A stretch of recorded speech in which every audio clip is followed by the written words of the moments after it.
Well, it's that time of year again when the exclusive Allen and Company conference in Sun Valley, Idaho takes place, setting the stage for what could be another tumultuous year in media.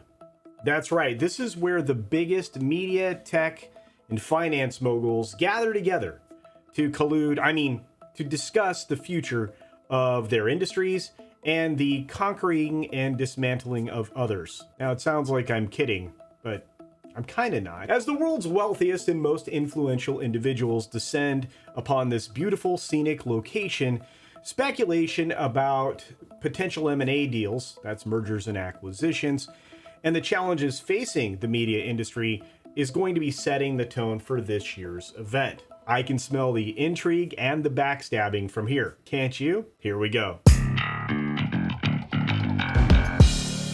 So what's the difference between a major M&A deal and a magic trick? One leaves the media industry in awe, and the other leaves them asking, wait, where did the profits go?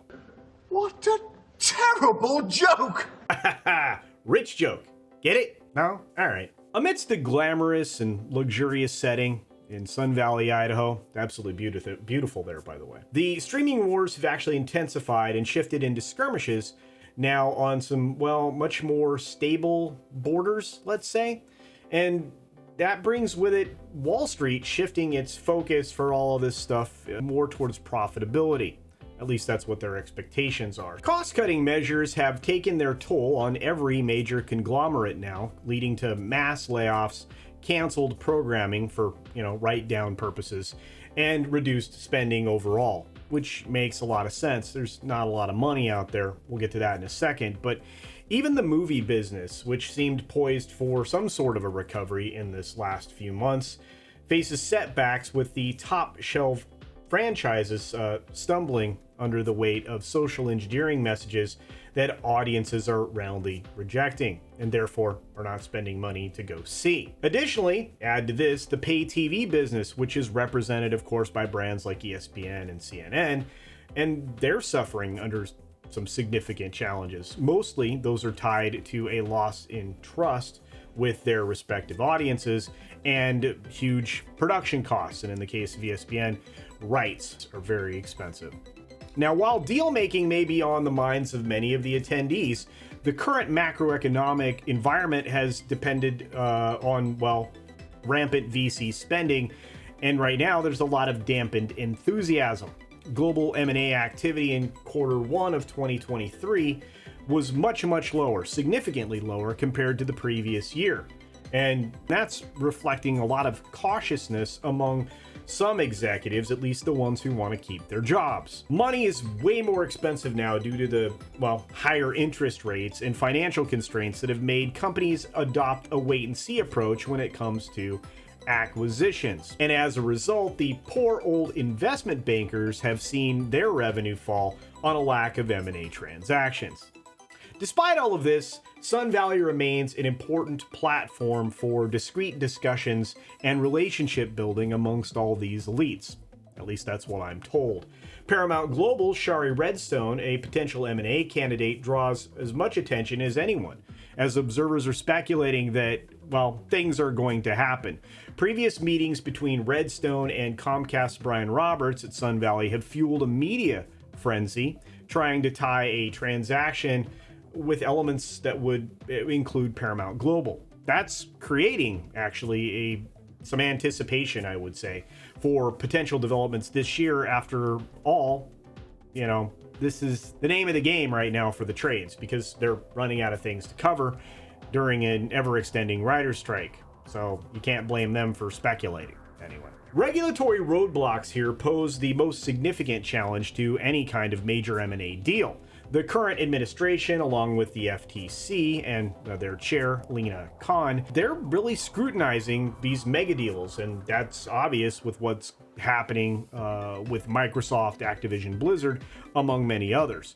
With the presence of Microsoft CEO Satya Nadella and Activision CEOs Bobby Kotick, this conference could be an opportunity for them to get together, strategize, and navigate the deal's future amidst that regulatory scrutiny, or it could give them an opportunity and a chance to plan a mutually beneficial walkaway proposal, which ultimately may have to happen. Furthermore, this is a chance to move forward or look forward because of the emergence of generative AI. It's obviously a transformative technology that captures the interest of all of these media moguls and tech giants.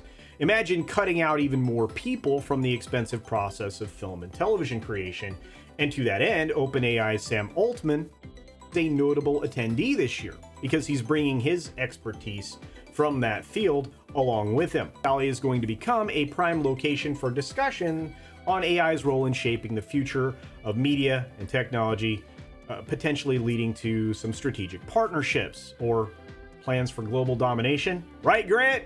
World domination! Okay, anyway. Despite the uncertainties of so many media sectors right now, the Sun Valley Summit remains an important hub for fostering these kinds of relationships and facilitating some discussions among leaders in media, tech, finance, sports, yada yada. Not to mention the chance to call out your fellow tech billionaire for stealing your intellectual property. I'm not sure you'll see Zuck and Elon cross paths this year. And while major deals may not be materializing during the course of this event, the ripple effects of those conversations held there and, well, around there, and of course the connections that are made at Sun Valley could shape the future of all of these industries and unfortunately the world, because that's why we're where we're at right now. Now, the convergence of media, tech, and finance sets the stage for industry transformations every time it happens. And those collaborations, well, they'll have no less impact this year, but maybe not in the way they have traditionally. But I expect a much quieter and gentler result than we've had in past years, at least most recently. And as more details emerge from this particular conference, I assure you, I'll keep you up to speed, especially if I start to hear things and people start to report things that indicate something could be happening. So is this the first time that you've heard about Sun Valley? It probably is. Not a lot of people talk about it. Are you surprised that these players are actually allowed to talk at these levels with so much influence over many different markets? Because that would seem to be pretty dangerous. And of course, do you think that there's a chance that a mega deal like Paramount Global, Comcast, Universal could actually happen? Who knows at this point? I doubt it. But let me know in the comment section down below, and I think there's just a lot to talk about on this one. I think a lot of you will be surprised by what happens at this event, which has been going on for quite some time. And just a kind, gentle reminder to double check that you're subscribed to